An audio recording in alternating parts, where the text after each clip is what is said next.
Hi guys, I'm Vikas. I'm a PT trainer here at Bangalore, India. So today we're going to explain some methods and techniques that we could use to get full marks on the multiple choice, multiple answers. Now, guys, the reading section. You just make sure that you manage your time well with the reading section. I have given you plenty of other tips and techniques that you could use along with an example. If you have any questions or queries, please feel free to leave a comment below. Let's get started. Alright guys, let's get started. So today we're going to learn some methods and techniques you can use to nail the multiple choice, multiple answer question type of the reading section. Now before we get into the method, I want to give you a quick understanding of the time you should be spending and the scoring part of it. Guys, you will have to manage your time in the reading section really well, so make sure that you're not spending more than 2 minutes per question. Okay, and another important aspect that you'll have to remember here in terms of scoring is that there is negative scoring. Now what I mean by negative scoring is that you cannot get any score below 0. That's not what that's not what the negative scoring means, right? So let's assume you probably have 3 right choices, and you probably marked 2 correct options and 1 wrong option.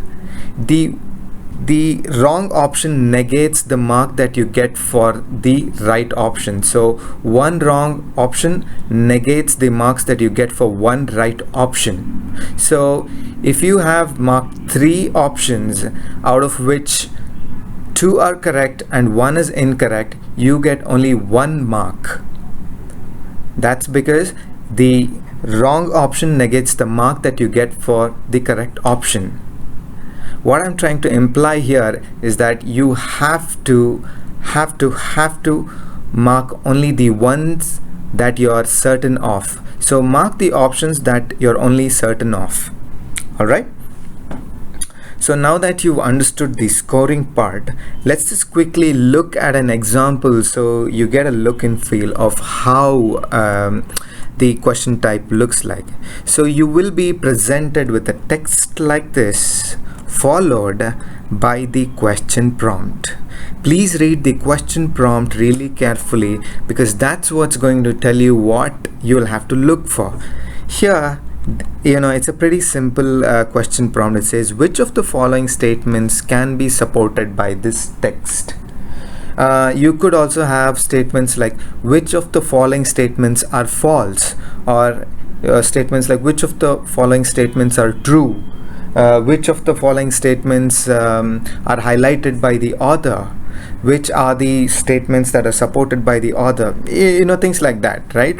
So it's important that you look for the question prompt and understand it clearly, right?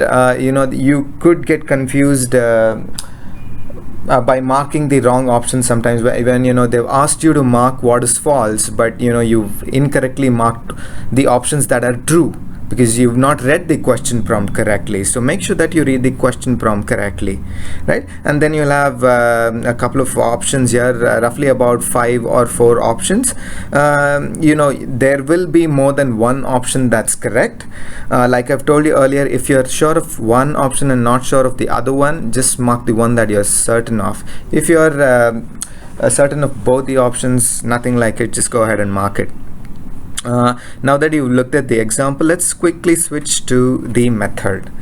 Like I've told you earlier, the step 1 is understanding the question prompt. You'll have to know what you're reading for. Step 2, quickly skim the answer options and identify the keywords. Have a look at this example here. The keywords here are ghosts, sun, hot stars, colder, redder, history, right? Now that you know the keywords, find the corresponding keywords in the text. Find these keywords in the text. What you will do next is start marking the correct option. In case you are unsure of the correct options, you can always go back and use the elimination method, where you first eliminate all the wrong options, so you're obviously left with the correct ones. All right, remember guys, this is kind of deceptively difficult. No matter what, just make sure that you're not spending more than 2 or 3 minutes on this question type, because if it eats up all your time, you'll probably be left with no time for the other questions.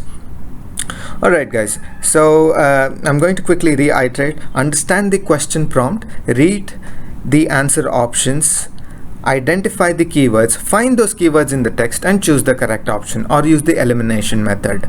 Alright, now that you know the method, you could pause the video, have a look at the example question that I've given you here, and tell me the right option that you think are the right options in the comment. So I hope this video was helpful. Make sure you use the methods that I've given you and score full marks in the multiple choice multiple answers. Remember that this has negative marking, so please be careful. This is Vikas from PTE Lectures signing off. You guys have a great day. If you have any questions or queries, please leave a comment below. Thank you.